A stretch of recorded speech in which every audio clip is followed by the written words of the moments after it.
सभी को जय सिया राम। जैसे कि आप लोग जानते हैं, हम श्रीमद् गोस्वामी तुलसीदास जी कृत श्री रामचरितमानस पढ़ रहे हैं। पिछली वीडियो में हमने पढ़ा था, हे प्रिय वादनी, मैंने तुझे सीख दी है, मैं तुझ पर स्वप्न में भी क्रुद्ध नहीं हूँ।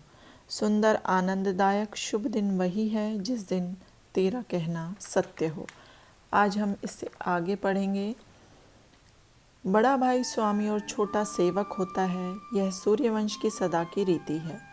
यदि सचमुच कल ही राम का राज तिलक है तो तेरे मन में जो भावे सो मांग मैं दूंगी। राम जी को स्वाभाविक ही सब माता कौशल्या के तुल्य प्यारी हैं और मुझ पर तो अत्यंत प्रेम रखते हैं। मैंने उनके प्रेम की परीक्षा करके देखी है। जो विधाता कृपा करके फिर कहीं जन्म दे तो श्री राम पुत्र और सीता बहू हो। मुझे तो राम प्राणों से प्यारे हैं, उनका राज तिलक होने से तुझे दुख क्यों है? तुझे भरत जी की सौगंध है, छल कपट छोड़ सत्य सत्य कह।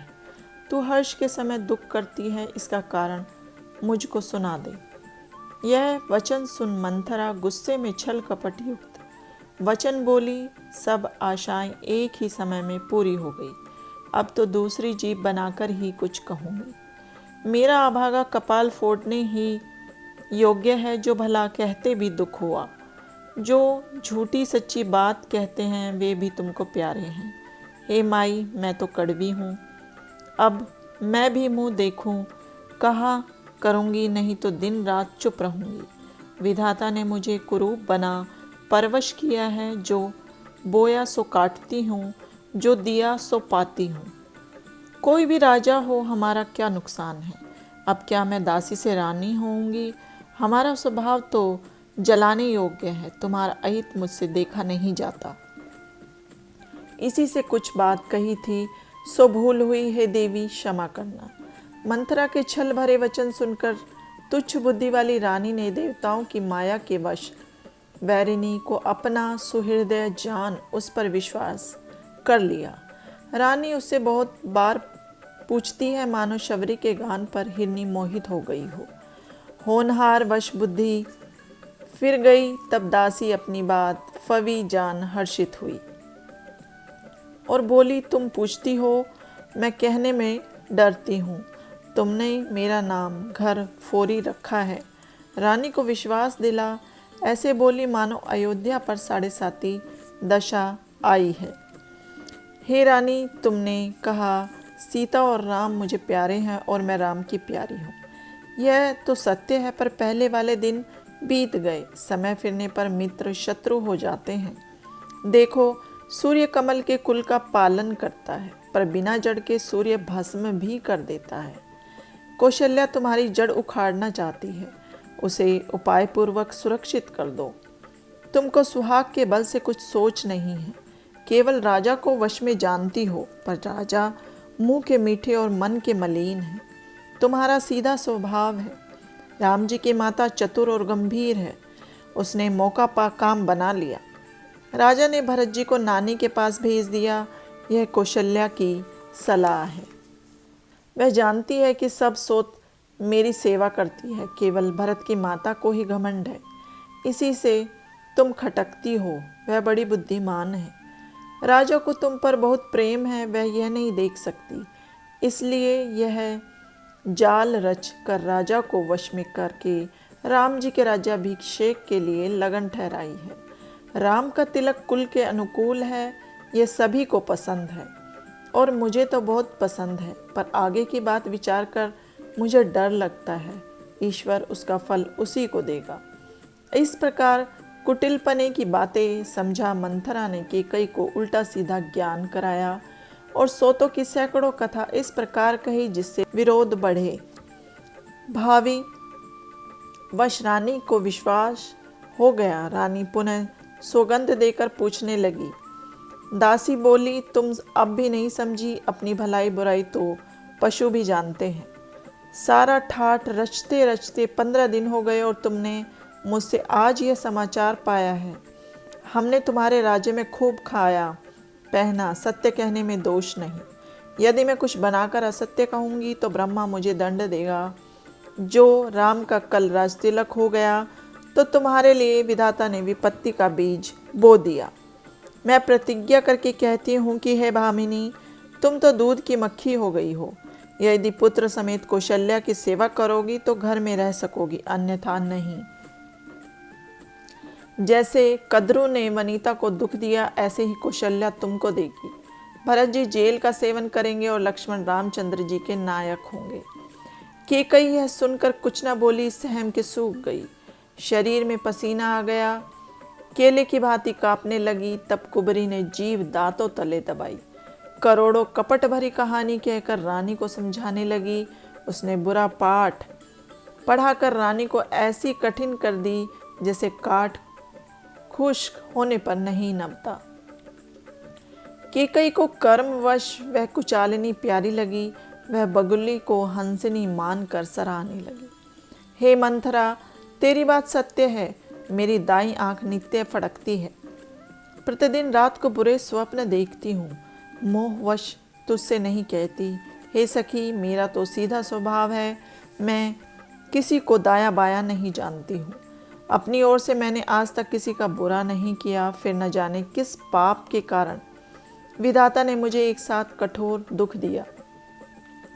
मैं नहर में जाकर जन्म बिता दूंगी, पर जीते जी सोत की सेवा नहीं करूंगी।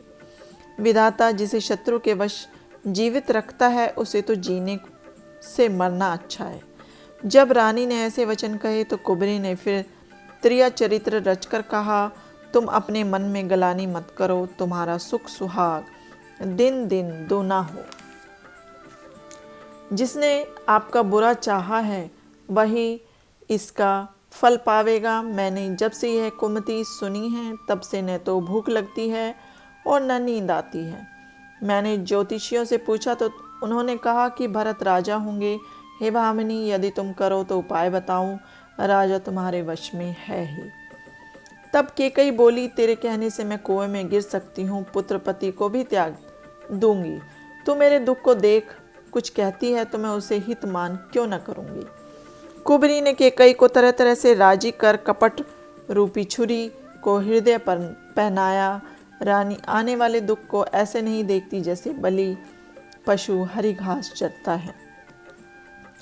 दासी की बात सुनने में सरल है पर अंत में भयानक है, मानो शहद में विष मिलाकर देती है। दासी बोली, तुमको यह याद है कि नहीं, एक कथा तुमने मुझसे कही थी। तुम्हारे 2 वरदान राजा के पास धरोहर है, उनको मांगकर छाती ठंडी करो। अपने पुत्र को राज्य और राम जी को वनवास देकर सोत का आनंद छीन लो। राजा जब राम जी की शपथ खा ले तब मांगना। आज रात्रि व्यतीत हो जाने पर काम बिगड़ जाएगा। मेरे इन वचनों को प्राणों से भी अधिक प्यारे जानना।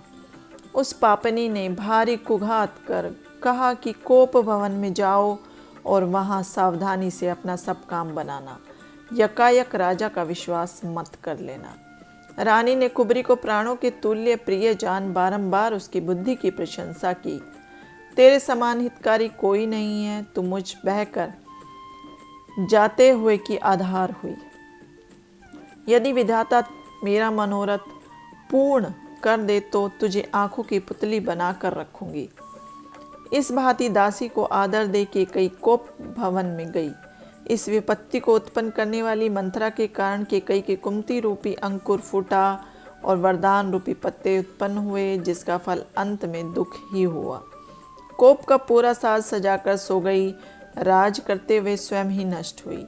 राजा के नगर में कोलाहल हो रहा है पर कुचाल का किसी को पता तक नहीं है। नगर के स्त्री पुरुष प्रसन्न हो सुंदर मंगल द्रव्य सजाकर कोई राजमहल में जाते हैं तो कोई निकलते हैं। राजा के दरबार में अपार भीड़ हो रही है। राम जी के सखा यह सुन प्रसन्न हो 10-10 5-5 मिलकर उनके पास आते हैं। भगवान उनका प्रेम देख आदर कर मीठी वाणी से कुशल क्षेम पूछते हैं। पुनः भगवान की आज्ञा पा घर को लौटते हुए राम जी का यशगान करते थे। शील और स्नेह को निभाने वाला संसार में राम जी के समान और कौन है। ईश्वर हमें यही दे कि हम जिस जिस योनि में कर्मवश जन्म ले वहाँ वहाँ भी हम तो सेवक और रघुनाथ जी स्वामी हो। इस प्रकार अंत तक यह नाता निभे। नगर में सबकी ही ऐसी इच्छा है, परंतु कैकेयी के मन में दुख है। कुसंगति पाकर कौन नष्ट नहीं होता है। नीचों के मतानुसार काम करने से बुद्धि नहीं रहती। संध्या समय आनंद सहित राजा कैकेयी के महल को गए, मानो स्नेह मूर्तिमान होकर निष्ठुरता के समीप गया हो। कैकेयी को कोप भवन में सुन राजा के भय के मारे पांव आगे नहीं बढ़ते। स्वयं इंद्र जिसके बल से निर्भय रहता है, सब राजा जिसका रूप देखते हैं, वह स्त्री का क्रोध सुन सूख गए। कामदेव की महिमा देखो, जो वज्र और तलवार को शरीर पर सहने वाले हैं, उनको कामदेव ने पुष्पों के बाण से मार लिया।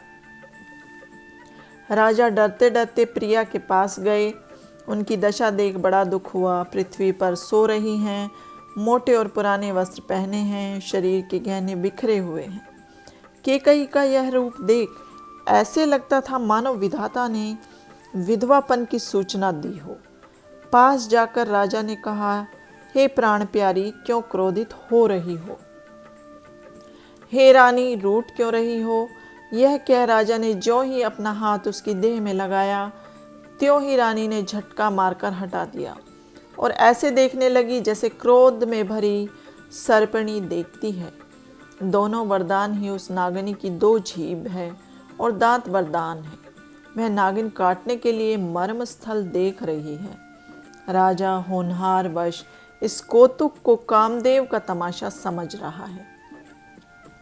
राजा बारंबार कहते हैं, हे सुमुखे, हे सुनयने, हे कोकिल बयनी, हे गजगामिनी, अपने क्रोध का कारण मुझको बताओ। किसने तेरा अनिष्ट किया है? किसको 2 सिर है यमराज, किसको लेना चाहता है? कहो किस कंगाल को राजा बना दूं? कहो किस राजा को देश निकाला दे दूं? तेरा शत्रु देवता भी हो तो उसे मार सकता हूँ। नर नारी तो कीड़ों के सदृश है। तुझे मेरी प्रकृति मालूम है कि तेरे चंद्रमुख के लिए मेरा मन चकोर है। हे प्रिय, मेरे प्राण, पुत्र, कुटुंबी और प्रजा सब तेरे अधीन हैं। यदि मैं तुमसे कुछ भी कपट करके कहता हूँ तो मुझे राम जी की 100 बार शपथ है। हे प्यारी, समय असमय विचार कर इस बुरे वेश को शीघ्र त्याग दो और अपने शरीर के आभूषणों से सजा प्रसन्न होकर मनवांछित बात मांग लो। यह सुन और सौगंध को बड़ी मान कैकेयी हंसते हुए उठ बैठी और गहनों को पहनने लगी, मानो मृग को देख भीलिनी अपने जाल को सजा रही हो। फिर राजा प्रेम से पुलकित हो सुंदर मीठी वाणी से बोले, भामिनी, अब तेरे मन चीता हो गया। देख, घर घर में आनंद बधाई बज रहे हैं। कल मैं राम जी को युवराज पदवी दूंगा। सो हे सुलोचनी, मंगल साज सजाओ। यह सुन के कई कांप उठी, मानो बाल तोड़ का पक्का फोड़ा किसी ने छू लिया हो। ऐसी पीड़ा को भी उसने ऐसे छिपा लिया जैसे चोर स्त्री प्रकट में नहीं रोती। राजा ने उसके कपट को नहीं समझा, क्योंकि वह कुटिल मंथरा की पढ़ाई थी। यद्यपि राजा नीति में निपुण है, परंतु त्रिय चरित्र भी अथाह समुद्र है। फिर कपट स्नेह को बढ़ाकर नयन और मुख को मटका कर हंसती हुई बोली, हे प्यारे, आप सदा मांग मांग तो कहते हो, पर कभी देते लेते नहीं। आपने मुझे एक समय 2 वर देने को कहे थे, सो उनके पाने में भी संदेह है। अब तो राजा ने हंसकर कहा, मैं तुम्हारी बात समझ गया। तुमको रूठना अच्छा लगता है। तुमने धरोहर कभी नहीं मांगी और मैं भी भूल गया। हमको झूठा दोष मत लगाओ। 2 के बदले 4 क्यों नहीं मांग लेती? रघुकुल की रीति सदा चली आई है कि प्राण भले ही जाए, परंतु वचन नहीं जाए। झूठ के समान पाप नहीं है। क्या करोड़ों चिरमिटी पहाड़ के बराबर हो सकते हैं? पुण्यों की जड़ सत्य है, यह वेद पुराणों में प्रसिद्ध है और मुनियों ने भी कहा है। जिस पर भी रामचंद्र जी की सौगंध दिलवाई, ऐसी बात को दृढ़ करके प्रसिद्ध कैकेयी हंसकर बोली, मानो कुमती रूपी बाज पक्षी की टोपी खोली हो। राजा का मनोरथ वन है, उसमें सुंदर पक्षियों का झुंड बैठा है। उस पर कैकेयी रूपी भीलिनी अपने वचन रूपी भयंकर बाज को छोड़ना चाहती है। हे प्राणनाथ, मेरा मन भावना वर सुनिए कि एक वर में भरत को राज तिलक हो और दूसरा वर हाथ जोड़कर मांगती हूँ, सो आप मेरा मनोरथ पूरा कर दे। तपस्वी और उदासीन वेश में राम जी 14 वर्ष वन में रहे। स्त्री के वचन सुन राजा को शोक हुआ, जैसे चंद्र किरण को छूने से चकवा विकल होता है। राजा सहम गए, कुछ कहते नहीं बना, मानो बाज ने बटेर को झपट लिया हो। राजा का अंग फीका हो गया, मानो बिजली ने ताड़ के वृक्ष को मारा हो। माथे पर हाथ रख आंख मूंद राजा सोचने लगे, मेरा मनोरथ रूपी कल्प वृक्ष फूला था, किंतु फलते ही कैकेयी रूपी हथिनी ने उसे जड़ से नष्ट कर दिया। कैकेयी ने अयोध्या को उजाड़ कर विपत्ति की नींव जमा दी। किस अवसर पर क्या हो गया? स्त्री का विश्वास उठ गया, जैसे यति को योग सिद्धिफल पाने के समय अविद्या नष्ट कर देती है, ऐसे कैकेयी ने मेरा नाश कर दिया। राजा मन ही मन जलने लगा। तब वह मंद बुद्धि वाली कैकेयी बोली, क्या भरत आपका पुत्र नहीं? क्या मुझे मोल खरीद कर लाए हो, जो मेरे वचन सुनते ही आपके बाण के समान लगे? तो पहले सोचकर क्यों न बोले, या तो उत्तर दो या मना कर दो। आप रघुकुल में सत्य के समुद्र हैं। वर देने के लिए कहा था, अब भले ही मत दो। सत्य को त्याग, जगत में अपयश लो। सत्य की प्रशंसा कर वर देने को कहा था, सो यही जाना था कि चवैना मांग लेती। देखो राजा, शिवी, दधीची और बलि ने शरीर और धन त्याग अपने प्रण को रखा। कैकेयी ऐसे कड़वे वचन कहती है, मानो जले पर नमक छिड़कती है। अत्यंत धर्मपरायण राजा दशरथ ने धैर्य धारण कर नेत्र खोल और सिर धुनकर श्वास लेते हुए कहा कि इस दुष्टा ने मुझे कठोर मारा। राजा ने कैकेयी को क्रोध में जलती देखी, मानो क्रोध रूपी नंगी तलवार खड़ी है। कुबुद्धि उसकी मूठ है, निष्ठुरता धार है, जो कुबरी ने धार धर कर तेज की है। उसको राजा ने अति कठोर देख जान लिया कि ये मेरे प्राण अवश्य लेगी। फिर राजा कड़ी छाती कर बोले, परंतु वह भी उसको नहीं सुहाती थी। हे प्यारी, विश्वास और प्रीति को नष्ट कर ऐसे वचन क्यों कहती हो? मैं शंकर को साक्षी कर कहता हूँ कि मेरे भरत और राम 2 आंखें हैं।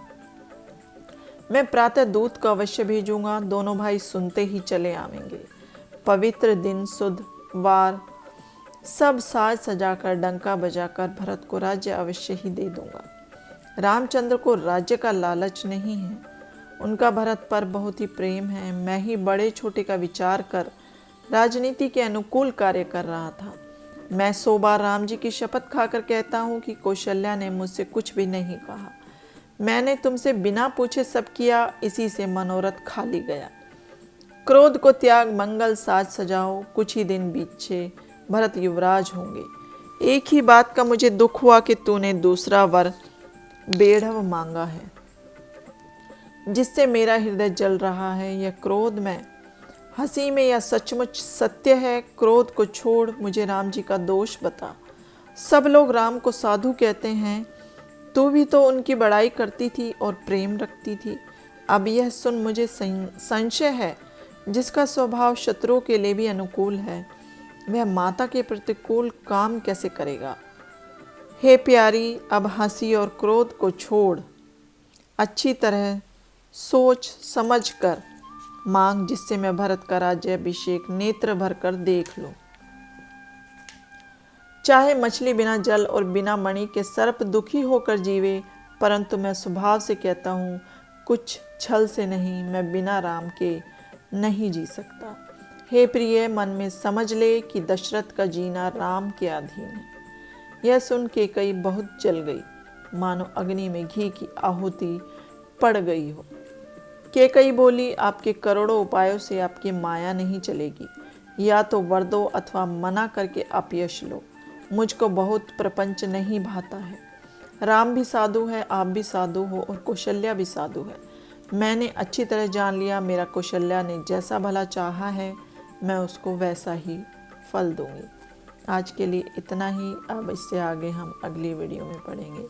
सभी को जय सिया राम।